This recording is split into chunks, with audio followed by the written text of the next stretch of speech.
starting to read Robert Beller's The Broken Covenant about the Puritan origins of America has reminded me that in my account of why America became so different from its parent Britain, I didn't pay attention to the proper point of origin, which was the Pilgrim Fathers. This is an omission which I will now briefly try to make up for, and is relevant in other ways, but it is worth noting.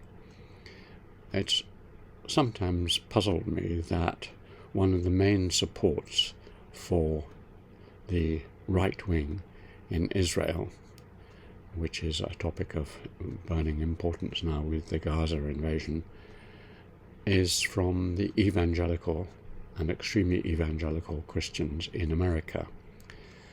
And naively I'd assumed that they might actually be in some sort of opposition, because evangelical Christianity was a reaction, a breakaway in the New Testament against Judaism. And yet fundamentalist Christians in America are very sympathetic and supportive, we are told, of fundamentalist Zionists. And when I started to think about this in relation to Puritanism, I began to see why, because many of the characteristics of both are very similar. They're both extreme religious fundamentalist movements, obviously. They're both highly assured of their own salvation and the damnation of everyone else. They are pretty aggressive towards those others, and repressive of deviation within their own ranks.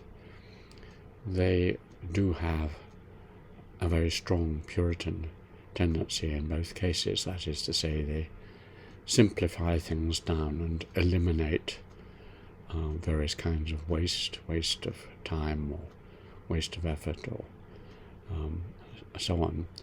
And although the Puritans appear to be anti-ritualistic, whereas the Israelis, the extreme Israeli, are often highly ritualistic in relation to all sorts of different kinds of food and other rituals and seasonal rituals. People have pointed out that the extreme Protestant Puritans are, in their own way, in their anti-ritualism, very ritualized. For example, the Quakers are against all kind of formal church ceremonial ritual, and yet a Quaker meeting is very ritualistic. It takes a certain form.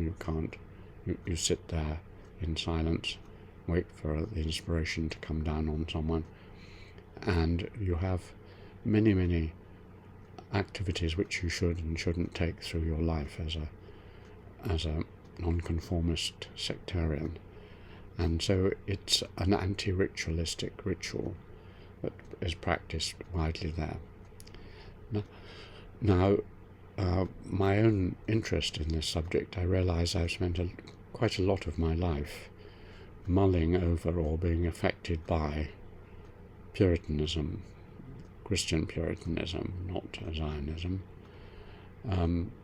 It started when I was 7, 8, 9, and my parents were away on a tea plantation, and my mother's middle brother was an evangelical Christian, and he offered my parents to take me on evangelical boys' camps, starting in Swanage when I was about 9 or 10, and continuing through till I was about 20.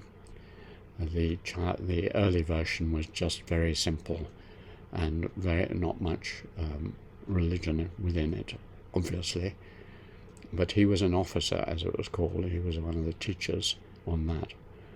And I went once or twice there, and then graduated to what was called the Vasters and Public Schools senior version, which was at Ewan Minster in Dorset, a school which we took over and went for a week or two in the holidays, and I'd sometimes go once or twice a year with Richard, and that was more overtly evangelical. That is to say, there was a lot of games and fun and so on, but also every day we would have prayer readings and singing of little chants and study groups, and as we progressed, our mentors or teachers would come and ask us whether Jesus had entered our lives.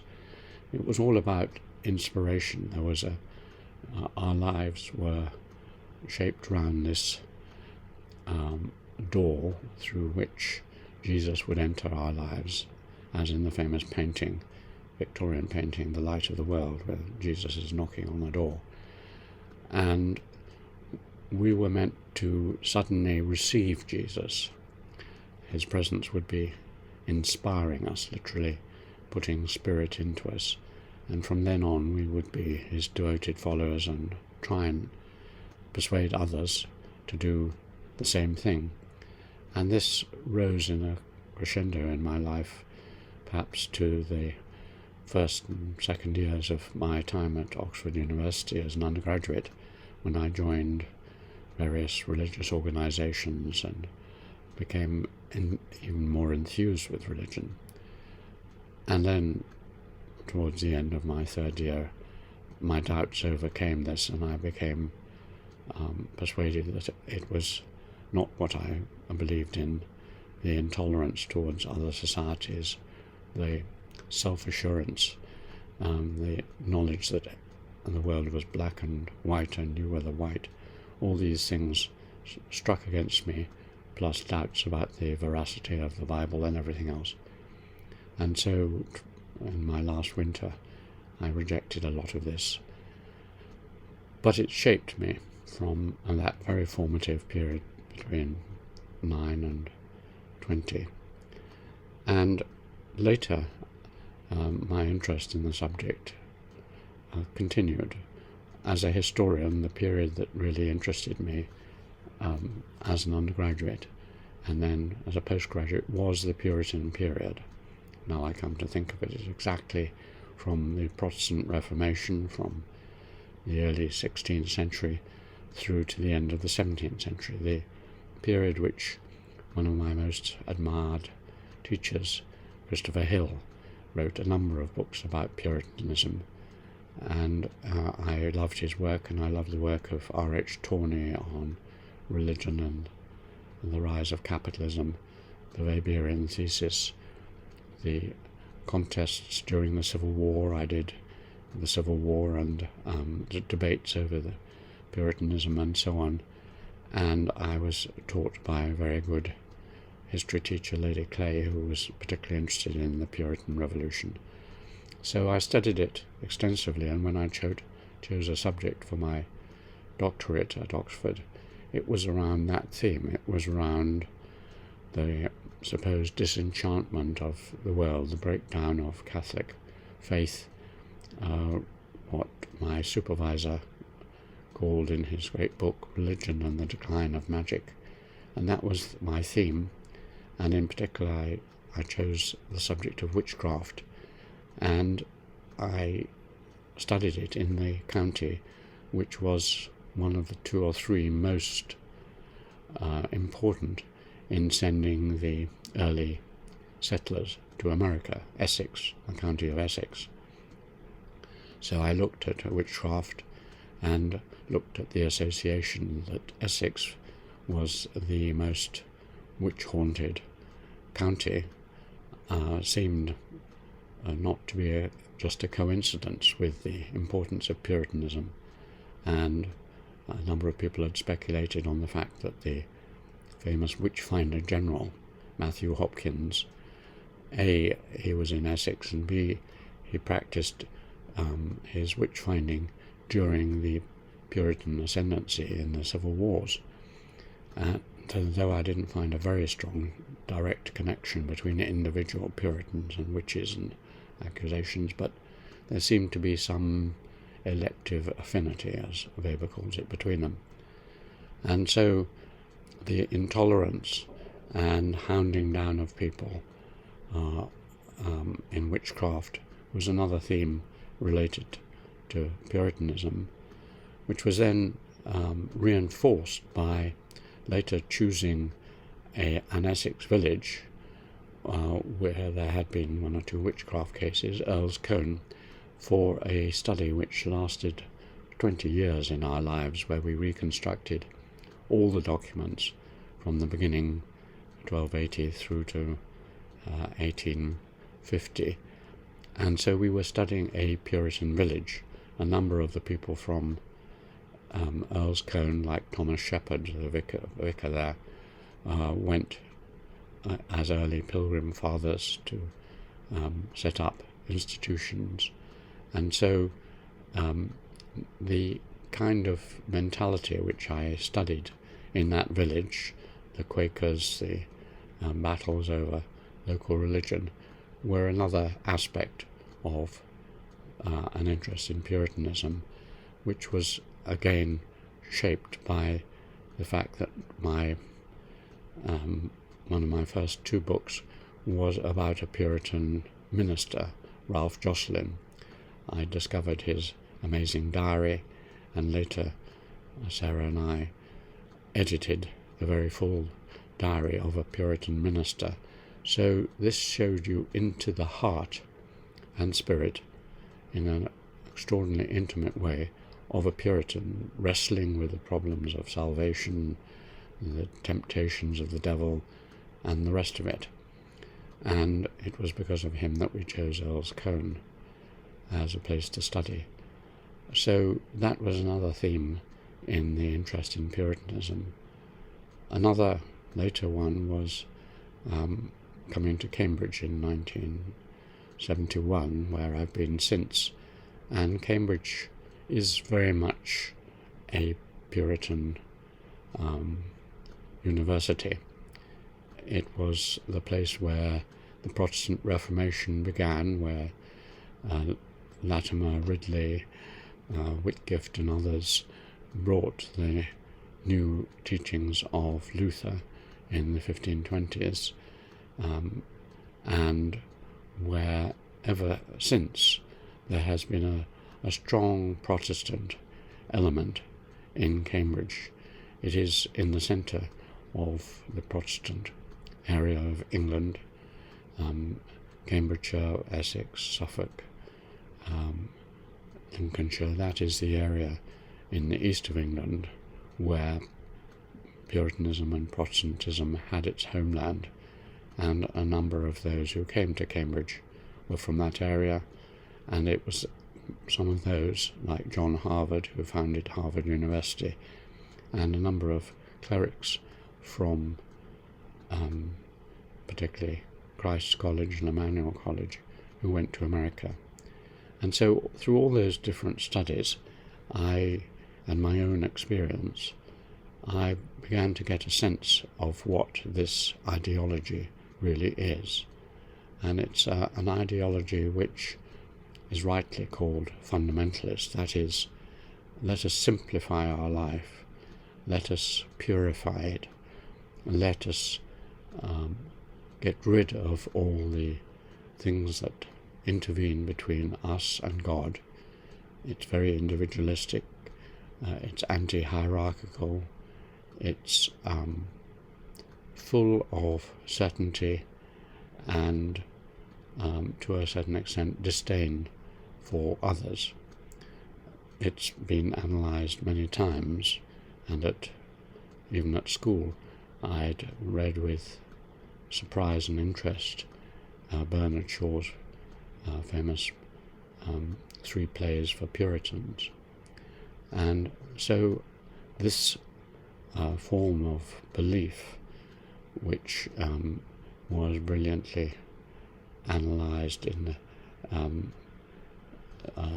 James Hogg's novel about Scottish Puritanism, Calvinism, Confessions of a Justified Sinner. This sort of attitude, which later you found I looked at again at the Salem witch trials in America, this attitude of the reality of the devil, the dangers of temptation, the battle to keep yourself from any kind of sin, the conflicts of the flesh and the spirit, all this was formative in my life, and I found myself studying it in various ways. Now, that's the set of people who started America. They were pilgrim fathers. They were out to create a perfect Christian community. They had risen in opposition to the more tolerant and